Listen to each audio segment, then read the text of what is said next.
Hi everyone, welcome back to my channel. This is Rati's room and today we're going to be talking about dropshipping. So today's dropshipping 101, all the stuff you need to know, the pros and the cons, information you can find to make it easier for you, well as easy as possible, and get you guys growing. So we're going to talk about e-commerce, good websites to use to set up your e-commerce store, and where to find all the dropshipping products and get cracking. So let's get into it.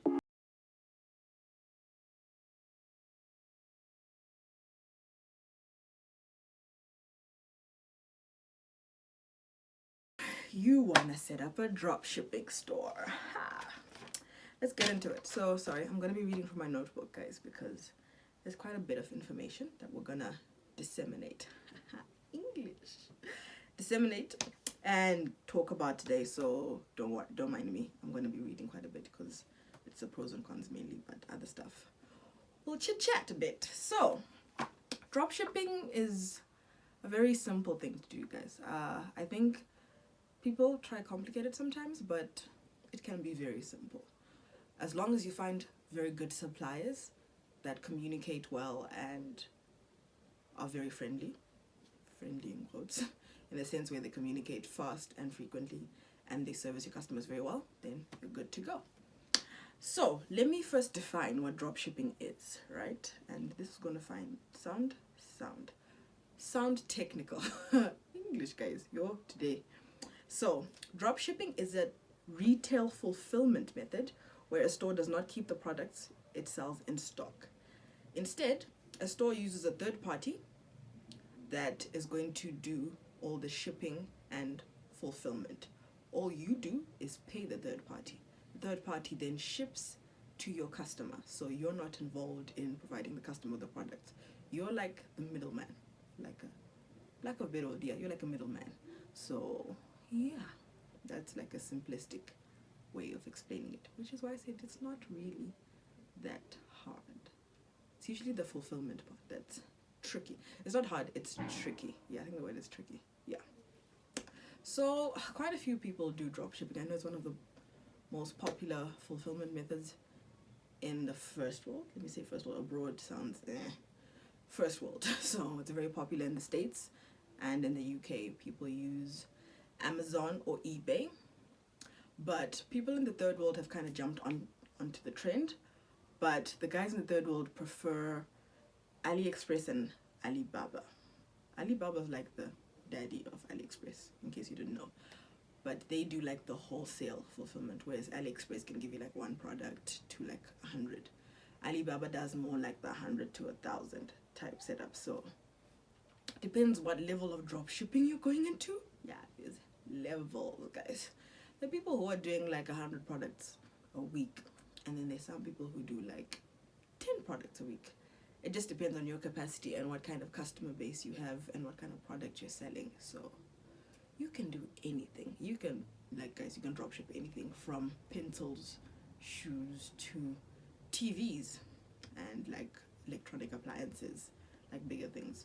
I'll say bigger probably in the amount more than the actual size of the item, but yes. So it just depends on what you're capable of and what you can insure, I think, because some of them they also give you insurance for the product and stuff, depending on how far it's coming from.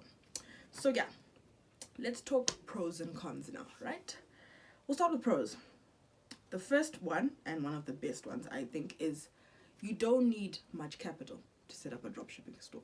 So it really is dependent on what kind of products you want to sell and how far you're willing to go to source your products. So you can dropship stuff from South Africa if you'd like. You can dropship stuff from Nigeria. You can dropship stuff from China or the States. It now just depends on your supplier, because each of these sites, Amazon, eBay, AliExpress, they have suppliers from anywhere and everywhere. So it just depends on what kind of product you want to sell to your customer. So yeah, you don't really need that much money to start off with. You can start off small. Everyone always tells you should start off small so that you build up your customer base and trust with your customers, and then you can start shipping like bigger stuff and more stuff at once. Yeah. The second one is e-commerce stores are relatively easy to set up. Now, I say relatively easy because there are now websites that kind of offer you templates for different types of stores, so you don't have to do much of the design work. You can do it yourself. So I'm talking about sites like WooCommerce, Squarespace, Wix. Yeah, they all set up like everything for you. They'll have like a template for hair salons, shopping stores, services, so they have everything, and they'll sort out everything, including the platform, payment platform, and the design itself, and how functionality, and you were able to plug it into different social media websites like Instagram, Facebook, Twitter. It's up to you which one. You can integrate all three of them or just one, depending on which one you'd like. You could also use Shopify. Shopify is a very popular one for drop shipping, and it's connected to Facebook, so they can actually set up a drop shipping e-commerce site for you. So they set you up and they show you how to do it. The only problem I know a lot of people complain about with the Shopify is the percentage that they take of your profit margins, so that could then lower it. So yeah, that's one of the cons, depending on, I can't really say it's a con because it just depends if you use Shopify or not. So yeah, that's one to be wary of. Next one, flexible location. You can set up your drop shipping store from anywhere, and it means you can also move. So you can continue drop shipping whether you're in the country or not. So let's say you live in Zimbabwe like me, but you want to drop ship to customers in South Africa or in Nigeria or in Tanzania. You can still do it. All you need to do is make sure that your supplier is reliable and trustworthy, and they can still deliver to your customer. So as long as they can deliver to your customer, that's all that matters. So you can be anywhere in the world, but you can also service customers anywhere in the world. It just depends on how much your customers are willing to pay and how much you're willing to sell. Right. Next one is there's a wide selection of products you can dropship. I mentioned this earlier. It really just depends on what kind of market you want to go into. You can go into gadgets, you can go into clothing, you can go into let's see, shoes. I think all shoes comes under clothing, so it just depends. Or kitchen appliances or whatever it is. So you can go onto all these different websites, AliExpress, Amazon. You can even dropship books. So it just generally depends on what you want to get into and what you have the knack, the knack for selling, and you get started. Also, the last pro is it's easy to scale a drop shipping store. So you can start with whatever amount you have.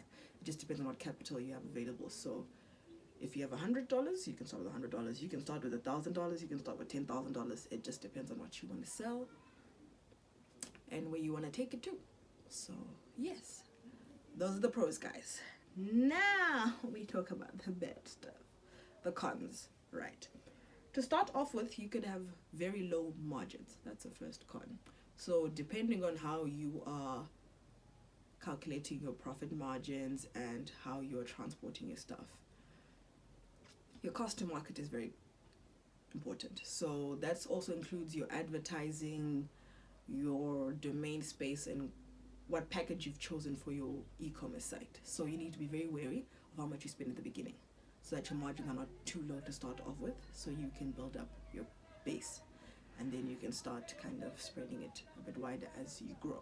So you need to be very wary of it, because there's a lot of expenses you don't notice are coming out of your business, and the next thing you know, you've made a lot of profit technically, but then now you have to pay all your bills, like maybe internet or shipping, or you've had to follow up on your supplier one too many times. So it's a lot of trial and error at the beginning. Trust me, like the first 3 months are probably touch and go, but once you get into it, it gets relatively easier. So yeah. Inventory issues. Now this is a big one, because sometimes your one supplier might have like 40 items and you need 60. So you need to be very wary of the kind of suppliers you have. Always have multiple suppliers of the same thing, so that you are covered when you get a sudden order for like 60 items and you only have 30 with your usual supplier. So just have a number of suppliers at a go for certain things so that you're covered, because inventory issues can get very tricky. And also, the inventory issues can also arise depending on how long they take to deliver. So that could be the problem. It might not be that they don't have the inventory, it's how long the inventory takes to get to you. So yeah, that's one of the cons with that. Another one is supplier errors. Okay, now guys, we're human, and because you are dealing with a middleman and a third party, anything and everything can go wrong. So it's a bit touch and go. So sometimes you can deal with a supplier and all it takes is maybe you typed in 10 instead of 100, and next thing you know, your customer gets 10 items when they ordered 100. So yeah, we have to be very careful. Triple check, not even double, triple and quadruple check every time you do an order, and when you talk to your suppliers, just to make sure everything is on point. Even with the customer, I know, like, always just inform them, like, you're not trying to be neurotic or anything, just you want to make sure that you've got the order correct, and then you also want to make sure with your supplier that everything is correct, because yeah, those can get tricky and you don't want to upset your customer. And unfortunately, in retail or in customer service, I say the customer's always right. It's not easy to deal with all of that when it was a supply error and not your error. So that's another con of these things that you don't have control over. Another thing is shipping complexities. Now, depending on how you're shipping things, things can travel either by courier or by ship or by person. So you need to be very wary of these kind of things, because sometimes things can go left with different types of couriers. So, for example, if you're doing shipping by sea, the weather is temperamental, guys. So if you've ordered a container from China or from Namibia or wherever, things can go left. So you need to put that into your delivery thing, or warning your customer when they order certain things, because anything can go wrong. So you always put in a margin of error when you're talking about your delivery time to your customer, just to be safe, so that if it really goes above that delivery time, they also know that something has gone seriously wrong and it's something that is out of your control. It's the courier. So yes, that's one of the major cons, because you could lose a customer and you might have to pay for it just because of someone else's error, and it was a shipping complexity and it got nothing to do with you. You haven't done anything wrong. So yes. The last one is limited customization and branding. Right. Now, I know some people order specified items, like you have a mug that needs branding or this kind of, like, some dropshippers actually offer that service, which is great, but most dropshippers don't offer customized clothing or customized items to your customer. So you will have to let your customer know that if they're ordering like 1,000 cups or 1,000 spoons or whatever that they want to customize, you might have to incur the cost of them arriving here and then branding them, or the customer themselves branding it themselves. So that's the only kind of, yeah, that's a problem. So depending on what kind of thing, what kind of aesthetic you're going for with your products, you might not be able to brand or customize your products. So you need to be very wary of that. Also, it means when your packages arrive to the customer, they won't necessarily say, oh, let's say my company's called Fro Queens Inc. They won't say Fro Queens Inc. They'll just say the supplier's like branding and logo. So if you are one of those people who wants it to look like that, you may have to look specifically for dropshippers that allow and give that service. Not all dropshippers provide that service, that it will now be wrapped in your logo. I know Amazon allows it, but it's at an extra cost to you, so it's now making your price a bit higher. So you now need to be very careful of that. But yeah, that's one of the cons of being a dropshipper. You don't really have control of how the package looks when it gets to your customer. So other things to consider when you're now talking dropshipping is getting an online store and a domain name and advertising. Now, it's always advised that you put aside about $100 to $200 for your advertising for the first about 6 months. I always tell people a very good advertising platform is Facebook. Facebook can get your shop to a lot of different people, and it's very affordable. So for like $5, you can do a lot of advertising for literally just a month. The same thing goes with Instagram, because Instagram is now doing sponsored ads as well. So you can get quite a lot done, quite a lot of traffic to your site with their ads, and they're very affordable. So if you put about $100 to $200 for the first year, yeah, it covers the whole year, guys. you could be quite good. And then I guess depending on which country you're based, you can then look into probably flyers or maybe a radio ad here or there. But I think Facebook and Instagram are quite good for e-commerce sites because that's where most people are doing the shopping anyways. So it'll get you quite a bit of traffic. Another thing to now consider is your online store. Now, depending on which one you choose, I know WooCommerce and Wix can offer you a domain name with some of their packages, depending on which package you choose. But it might be an extra cost to buy a domain name.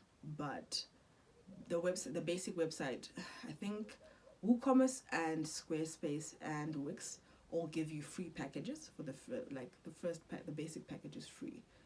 When you're making a payment, I think they have three different levels. The first two offer you a domain name as an option, but the last one, the domain, comes as part of the package.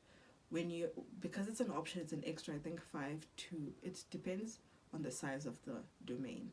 So it can be anything from $5 to $15 a year. So that's relative. It's an amount, but I guess depending on what you're looking to be bringing in, it's probably manageable. Now, your package for the actual platform itself vary from, the cheapest is $5.99 and it goes all the way up to $50. So it just depends on what you're looking for to start off with. But I would always suggest getting the basic one so that you get the hang of things and you learn how to manipulate the site and all of that good stuff, and then you start paying. Because you do not want to have expenses you do not need in the first 6 to 12 months. Unless you really need them, you need most of your money to go to your inventory and getting stock or covering that supply chain. So that once that money gets set and you're good and having a good flow cycle, then you can start spending money on other things and improving yourself. So yeah, those are the other costs you're looking at when you're setting up a dropshipping store. So that's about it, guys. I'll put all the links in the description box below for the different platforms you can use. Also, top tip, there is a site called Niche Scrapper. I'll link it in the description box below. It's a plugin, I think that's what they call it, yeah, plugin that you put in your browser, and every shopping site that you go to, it will kind of highlight who's a dropshipper supplier. So let's say you go on eBay or on AliExpress, it'll tell you this supplier can also dropship and how the process goes, and it then tells you the top dropshippers and who have the shortest lead time, or if they have a popular dropship product at that time, because it also tracks trends on what's dropshipping across the world and in your region as well. So it's a very good tool to have. I'll link it below so you guys can check it out, and it could be something that could help you choose what kind of product you should start off with, because it tells you which products are being sold relatively well in your area. So hopefully this video has been useful to you guys. Please comment below if you have any other questions and what else you guys would like to know, or if you can tell me any cool stories of stuff you've dropshipped or any other platforms you've used to dropship, and we'll continue talking, guys. Don't forget to like, comment, and subscribe, and see you in the next video.